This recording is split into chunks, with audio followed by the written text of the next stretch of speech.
At ngayon po, gusto ko pong i-end yung ating pag-aaral dito sa Book of Romans.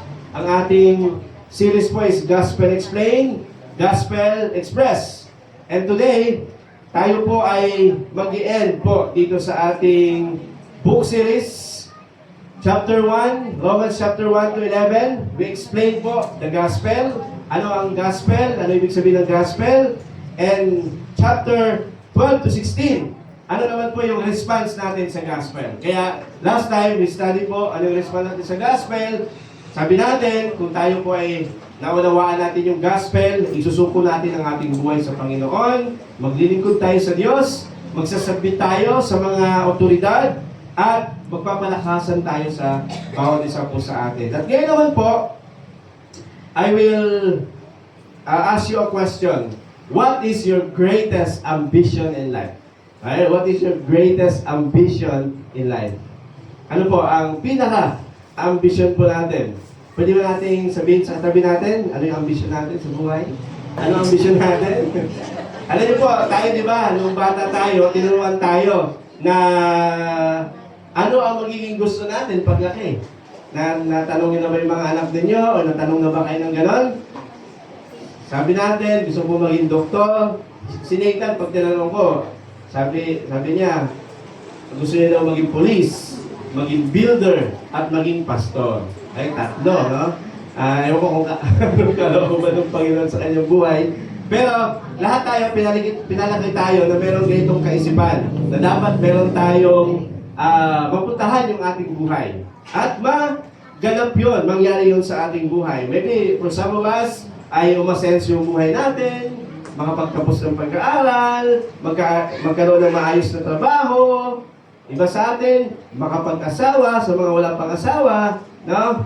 Alam niyo po, yung pag-aaralan po natin ngayong umaga, si Pablo po, meron siyang ambition sa kanyang buhay, no? Sa kanyang paglilingkod sa Diyos. At bago po siya nakakilala sa Diyos, ang pinaka-ambition niya, kung makita po natin sa Galatians, wala dyan, no? Galatians 1:13 to 14, sabi niya, I was advancing in Judaism beyond many of my own age among my people and was extremely jealous for the tradition of my fathers. Sabi ni Pablo, nung hindi pa daw siya kumilala na convert to Christianity, ang pinakalayunin niya ay mag-advance doon sa kanyang career, which is yung pagiging Pharisee, pagiging expert of the law. Gusto niya maging magaling doon. Pero, nung nakakilala siya sa Diyos, nagbago po yung kanyang ambition. Sino dito? Yung nakakilala tayo sa Panginoon, nagbago yung desire natin. Ano yung gusto natin sa buhay? Tama po ba? Tingnan niyo po sa verse 20. Ito yung main verse natin for this morning. No? Romans 15 verse 20. Sabi diyan, my ambition has always been to preach the good news. My ambition has always been to preach the good news where the name of Christ has never been heard, rather than where a church has already been started by someone else. Ito na po yung ambition niya. Dati, mag-advance doon sa kanyang career, magiging policy, pero nung na-convert siya, nakakilala siya sa Panginoon, ang pinaka-ambition na daw po is to preach the good news. Yun po ang kanyang layunin. Yun na po yung tinatakbo ng kanyang buhay. Kaya whatever, at saan man siya mapunta, ang pinakapuso niya is yung maipabahagi ang salita po ng Panginoon. Do you have this kind of heart? Heart? No, puso? Nalala ko po yung missionary namin dati, si missionary Joseph Kim. Ang sabi niya, bago daw siya mamatay, ay makapagbahagi siya ng salita ng Diyos sa 1,000 na katao. Yan yung desire niya, no? Bago siya mamatay, makapagbahagi siya ng salita ng Diyos sa 1,000 na katao. Kaya nung nakasama ko dati sa evangelism, pagkakatok ng mga bahay, talagang kahit may aso, susugurin niya. Kasi yun yung passion niya. Actually, businessman siya sa Korea, pero nag-mission siya dito. Hanggang ngayon, nandito po siya. I think 80 plus years na siya, years old, ay nagsishare pa rin siya ng gospel.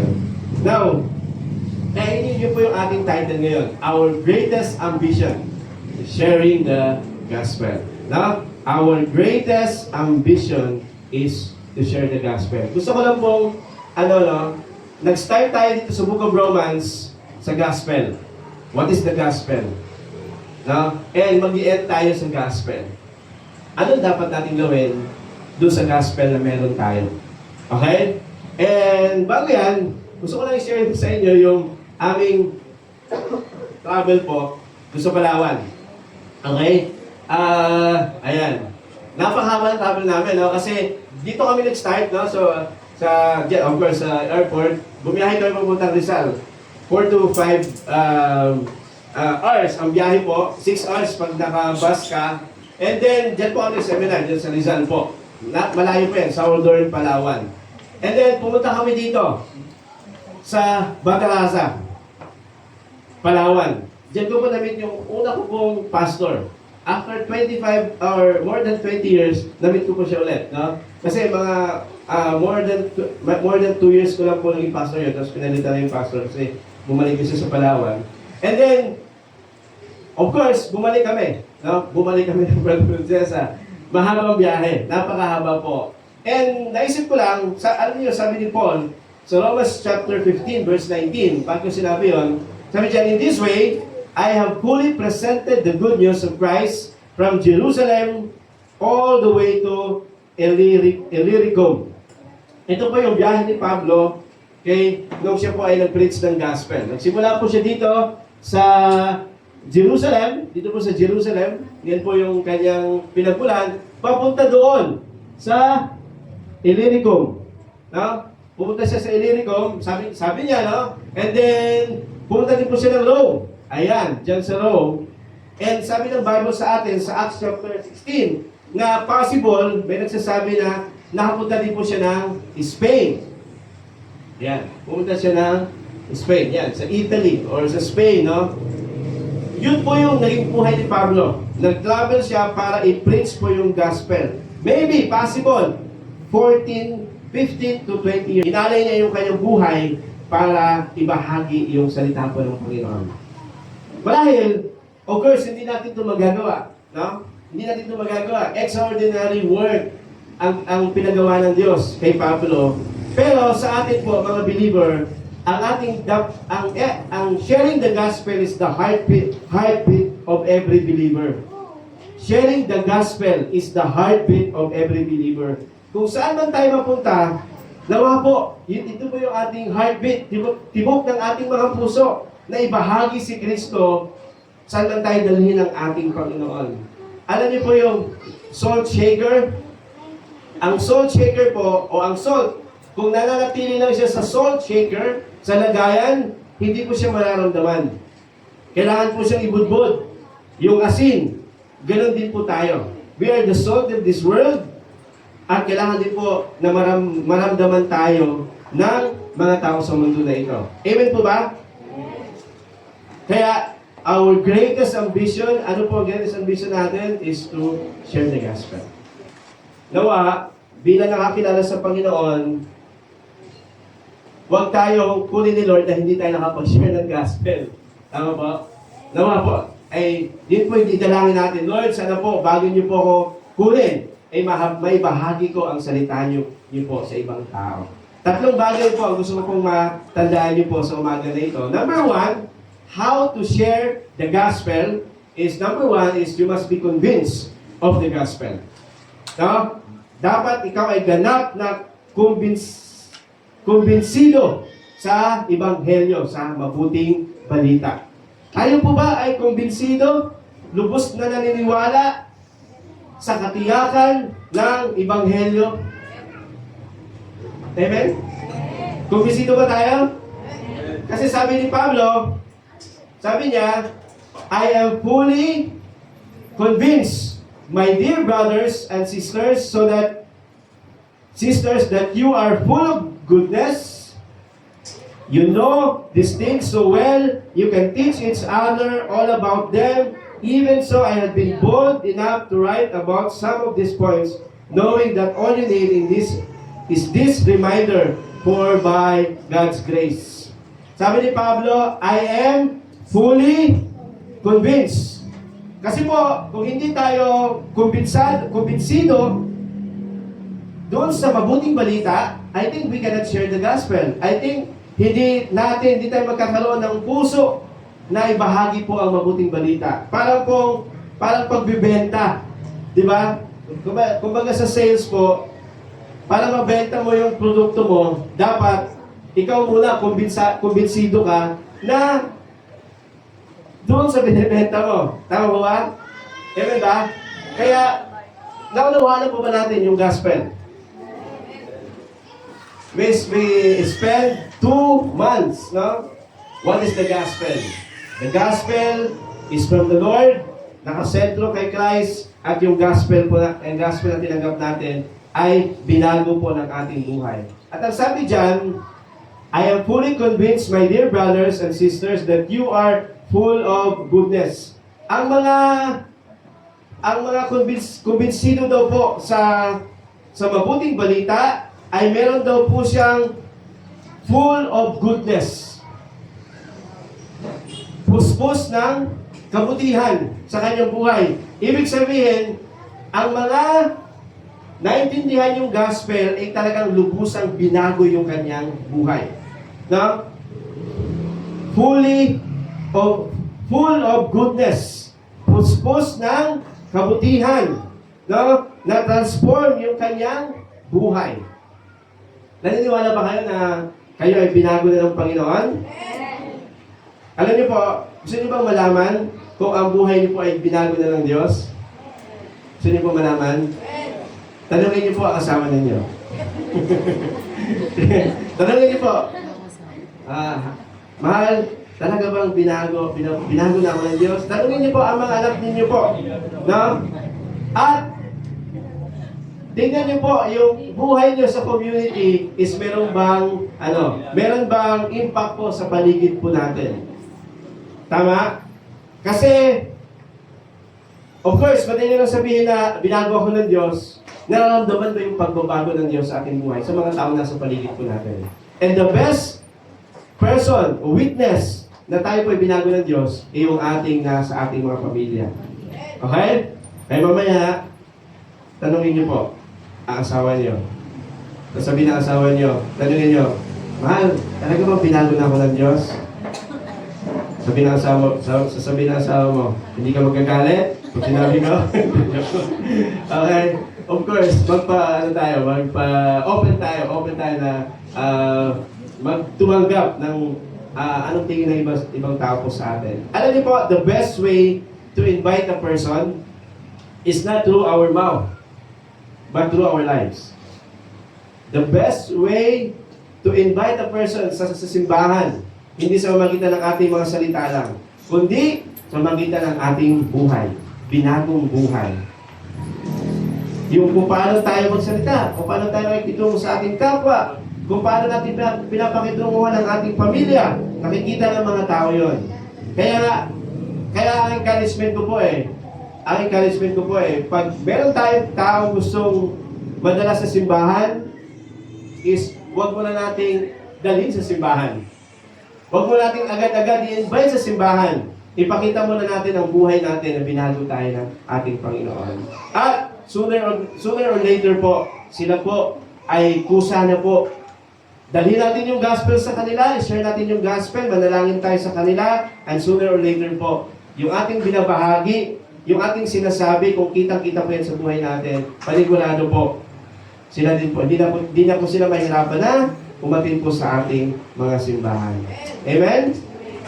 Kaya, ipakita natin kung ano ibig sabihin ng pagiging Kristiyano sa magitan ng buhay po natin. So, magitan ng ating action po, ating action behavior. Ang sabi din po dyan, you know this, so that you are full of goodness, you know these things so well, you can teach each other all about them. Ang sabi din po sa Tagalog, ay hindi lang po puspos ng kabutihan, kundi puno ng kaalaman.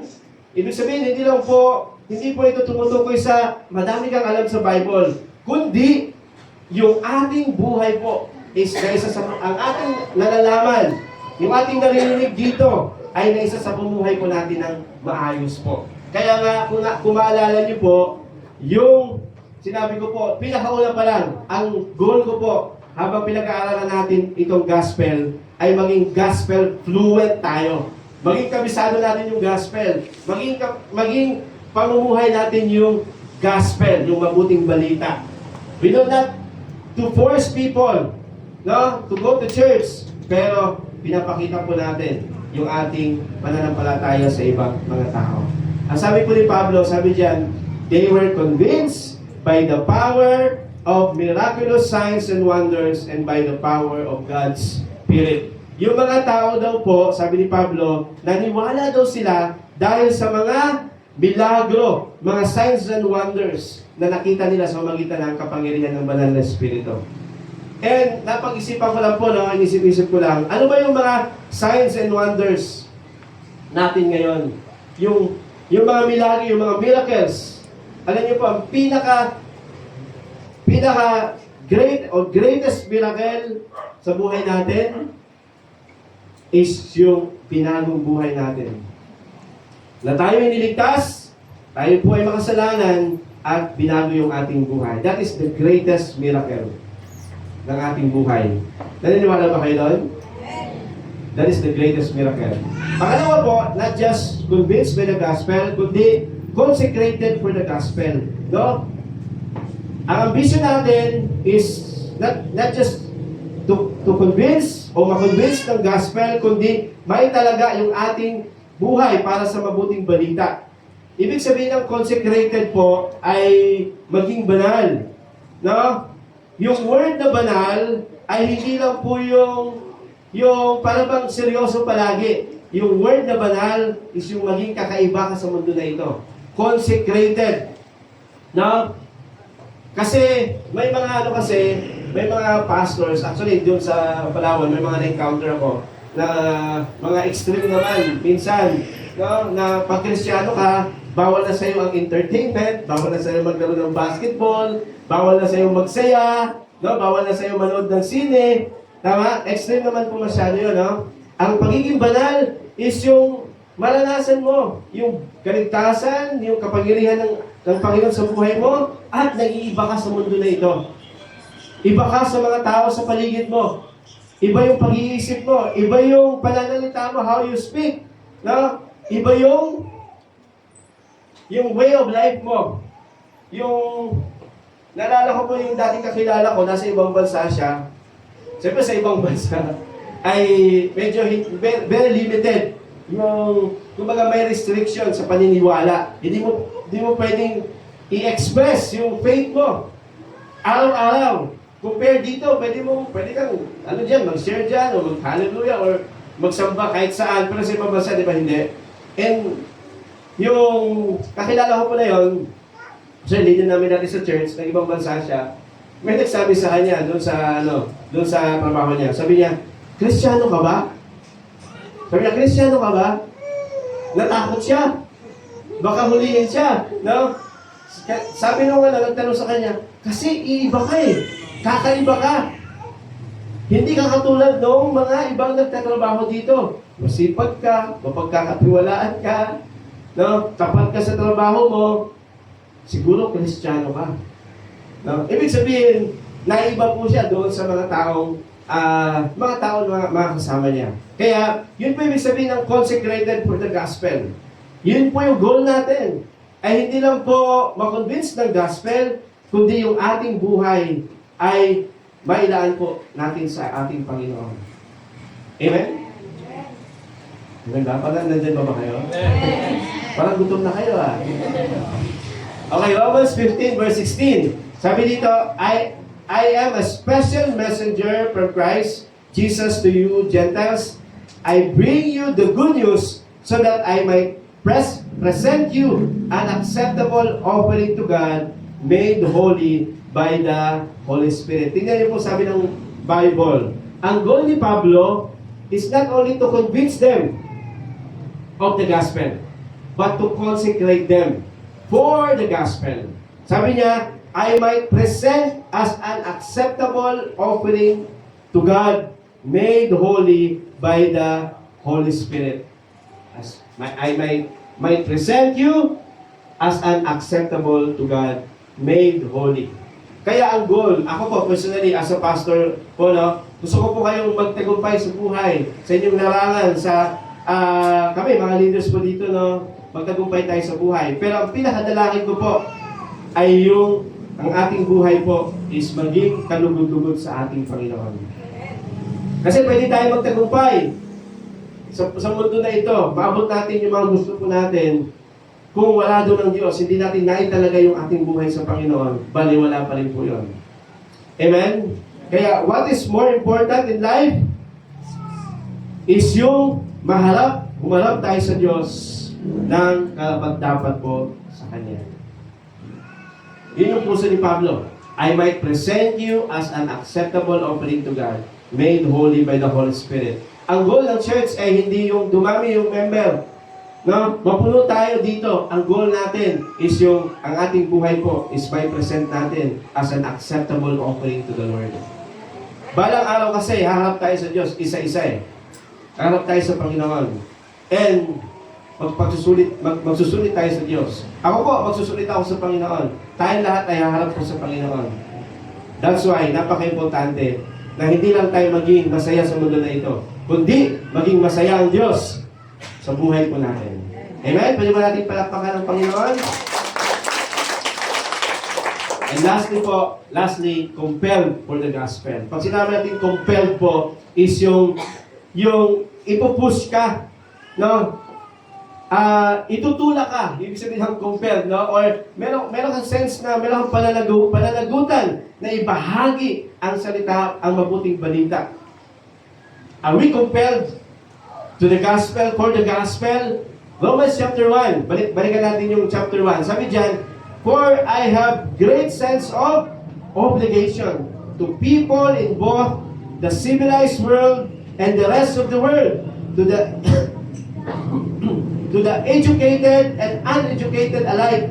So I am eager to come to you in Rome to preach the good news.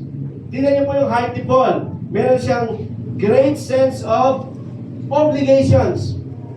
Sa Tagalog po, meron akong matinding pagkakautang sa Diyos. Yung kaligtasan ni Pablo, tinuturing niya na matinding pagkautang niya sa Diyos. Dahil nakita niya na hindi siya karapat-dapat, siya po ay masamang tao, pero iniligtas ng Panginoon. Ang sabi ni Pablo sa 2 Timothy, sabi niya doon, kung merong makasalanan, ako po yung pinakamakasalanan sa lahat, pero iniligtas ako ng Diyos. That's why meron akong malaking pananagutan sa Panginoon para ibahagi ang salita ng Diyos sa mga hindi pa nakakilala sa Panginoon. Verse 15, so I am eager to come to you. Very eager, no? To come to you, not to yung mamasyal, kundi to preach the good news. Very eager to preach the good news. Kung lalabas po ba tayo, pag pupunta tayo sa ating pamilya, pupunta tayo sa ating mga kapitbahay, sa ating mga trabaho, we have this desire na ibahagi ang salita po ng Panginoon. Sabi po ng 2 Corinthians 5, verse 14, for Christ's love compels us, push us, controls us, nagtutulak sa akin because we are convinced that one died for all, si Jesus, and therefore all died. Merong puso si Pablo na ibahagi yung salita po ng Panginoon. Kwento ko lang, last Monday, nung papunta pa ako ng NAIA, naisip ko, ano sasakyan ko? And then, pray ako, Lord, anong sasakyan ko? Bala ko sana mag-book ng movie. Pero, kinumpare ko yung kasi pag maaga pala, mas mura. Kinumpare ko yung tawag dito, yung price. Parang same lang sa drive at in drive. And then in drive po ako. And then talagang naging drive po ako. And then nung nakasakay na ako, nakakinto ako yung driver. Taga po siya, dito sa may Rizal dito sa may Antipolo, banda dyan. Actually, ang ginagawa niya, nagdi-deliver siya ng mga kakanin dito sa Dasra, sa Gente, sa Teresa, doon din po sa amin. Doon ko nalaman, yung mga kakanin pala doon na binibenta sa amin, galing pa pala Rizal. Doon, malayo pa pala, deliver niya everyday. Tapos, kumukuha na lang siya ng biyahe, pabalik. Nakakuntuhan ko siya, no? Nakakuntuhan ko siya. And then, every time po na meron akong kakwentuhan na mag-isa lang, palaging niremind ako ni Lord, i-share mo yung gospel. Kaya habang nag-uusap kami, nagkwento siya about sa buhay niya, talagang humanap ako ng pagkakataon. Humanap ako ng pagkakataon para may bahagi po yung gospel. And then nagkwento siya, ito yung buhay niya, ito yung dati nakagraduate siya ng criminology, pero balak niya mag-abroad, and then napunta siya sa negosyo, and then marami siya mga hassle sa buhay. Pero alam niyo po, kahit ang dami niyang ginagawa sa buhay, parang nabanggit niya, parang kasi napakilala din ako. Actually, sabi niya kasi, saan ka pupunta, sir? Actually, magpunta na ako, magbabahagi kami ng salita ng Diyos sa ibang lugar. Ako po yung pastor. Nakilala niya, tapos nag-continue share siya. Alam niyo, sir, kahit marami akong ginagawa sa buhay, parang ganito, ganyan, busy-busy ako, pero parang kulang pa rin ang buhay. Yun, doon ako pumasok. Pumasok ako. At sabi ko, sir, pwede ka bang bahagi na ng salita ng Diyos, ng gospel? And then nakinig po siya. Nandiyan na kami sa expressway, papunta na kami, paakit na kami dyan, papunta ng terminal. Terminal entry. And sinare ko po yung gospel. Nakikinig talaga siya. And tinanggap niya po yung gospel. I believe tinanggap niya yung gospel. Bakit po? Kasi sabi niya, Pastor, sir, sabi niya, ano pong gagawin po pagkatapos ko nito? And then sabi ko, maghanap ka po ng Bible-believing church. And then, magsimula ka ng pananampalataya mo. Tapos sabi niya, sige sir, isama ko yung asawa ko. Sakto, yung asawa ko, palagi akong inaaway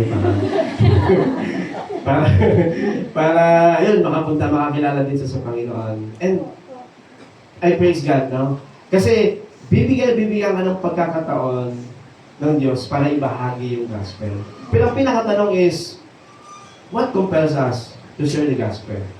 No? Yung pastor ba? Yung mga tao ba? Dahil ba sinabi sa simbahan? But I pray that we share the gospel because we are compelled of the love of God. No? Dahil mahal tayo ng Diyos. Ako po dito, I will never push you to evangelize, to preach, to share your but I pray that yung Holy Spirit, yung pag-ibig ng Diyos na palagi natin inaalala, yun yung magtulak sa atin para ibahagi yung salita po ng ating Panginoon. And I believe po, si Lord magbibigay ng pagkakataon sa inyo para ibahagi yung salita ng Diyos. Amen po ba? Amen. Pwede ba natin palakpakan ng Panginoon? Alam niyo po, sa buhay natin, sa paglilingkod, minsan, magsishare ka ng gospel, Pastor. Isipin ko pa bang iba? Marami mo naisip, marami akong inaalala, marami akong mga hadlang. No? Kaya ano mga hadlang mo para magbahagi ng salita ng Diyos? Marahil, sagot natin is yung takot. Takot tayo na baka magkamali tayo. Takot tayo na baka matanong tayo. Pastor, baka matanong ako. Kailan nabuhay yung mga dinosaur, baka hindi ko masagot, di ba? O kaya naman, nahihiya tayo, no? Busy tayo, marami tayong mga inaalala po sa buhay. I praise God kasi dito sa Romans chapter 15, verse 15 to 16, binahagi ni Pablo dito yung mga katangian ng Diyos. Kung sino ang Diyos. At ang sabi ni Pablo, ang dami. Paul explain and assure who God is. Sabi dito, sa verse 5, ang Diyos ay ang Diyos ng pagtitiis. Ang Diyos daw po ay Diyos ng pagtitiis. Siya daw po ay is the God of patience. Baka mayroong pagkakataon na palagi natin nabibigo ang Diyos. Ako po, palagi ko nabibigo ang Diyos, pero ang Diyos pa ay pinagtitiisan tayo. In fact, yung mga tao sa paligid natin, sabi doon, 2 Peter chapter 3 verse 9, hindi daw bumabalik ang Diyos dito kasi God is patient. He is waiting for people na bumalik at magsisi at kumilala po sa Kanya. And ang Diyos ng kaaliwan at pagpapalakas. Ibig sabihin, Pastor, I cannot share the gospel kasi lubong ako sa problema, dami kong inaalala sa buhay, dami kong kabigatan. Mga kapatid, nandiyan ang Diyos na para alawin ka at palalakasin ka. Pastor, hindi ako makapag-share kasi para bang wala na akong pag-asa. Ako nga, paano ako mapagbahagi ng pag-asa? Nawawalan na ako ng pag-asa dito sa sitwasyon ko. Mga kapatid, ang Diyos ang ating pag-asa. So verse 13, God is the God of hope. And sabi doon sa verse 13, He's the God of hope, and He will fill you with joy and hope and peace in our hearts, so that ito po ay mag-umapaw daw po sa ating mga buhay. Ano sabi dyan? Ang Diyos na nagpapabanal sa magitan ng Espiritu Santo, ang Diyos ang siyang makapangyarihan. Pastor, hindi ko kaya. Limitado yung aking kalaman. Don't worry. Just share what you know, what you have experienced, yung gospel, at ang Diyos po, ang makapangyarihan Diyos ang magbabago, magkukonvince, no? Magkukonvert dun sa isang tao. Amen po ba? Ang Diyos na tapat sa kanyang mga pangako. Kaya whatever our reason hinders us, mga obstacles, mga hadlang, para hindi bahagi yung salita ng Panginoon, tandaan lang po natin itong mga karakter ng Diyos. Kasama natin ang Diyos. He is faithful at tapat daw po sa kanyang mga pangako. Amen? Praise God. Kaya, our greatest ambition in life, bago tayo kunin ng Panginoon, bago mawalan tayo ng lakas, let us share the gospel. Kahit po ulit-ulitin po natin yung Gospel of Romans, kung hindi natin ito mabahagi, walang kwenta din po. Our goal is not just to understand the gospel, but to live out the gospel. Amen? Sige po tayong lahat po ay yumuko at panalangin. Aming Diyos, salamat po. Dahil iniligtas niyo po kami. Ang dating makasalanan, ang dating lumayo sa inyo, ang dating, Lord, walang direksyon ng buhay. Pero pinili niyo po kami because of your goodness, of your grace, Panginoon. Iniligtas niyo po kami, hindi dahil sa aming kabutihan, hindi dahil kung sino kami, Panginoon, kundi dahil kayo po ay mahabagin, maawain, at punong-puno ng pagmamahal, O Diyos. Salamat, Panginoon, pinili niyo po kami. At ngayon, Panginoon, naunawaan namin, naranasan namin. Lord, maraming tao sa mundo na ito na wala pa po sa inyo. And you may open our eyes, O God, to see those people. To those people, Lord, na hindi pa nakakilala, tumanggap, Panginoon, sa inyo. Marahil family member namin, mga kaibigan namin, trabaho namin, marahil araw-araw namin nakakausap. Lord, help us, Lord, na isa mamuhay ang mabuting balita sa aming lugar, sa aming pamilya, sa aming mga trabaho. And give us courage, Lord. Compels us, O God, na magitan, Lord, ng pag-ibig, na magitan, Lord, ng biyaya na naranasan po namin. Ito po yung magtulak sa amin na isang pamuhay at ipamahagi ang salita niyo po. Salamat po. Purihin ka sa pangalan ni Jesus. Amen and amen. God bless po sa ating lahat. Palakpakan natin ang Panginoon.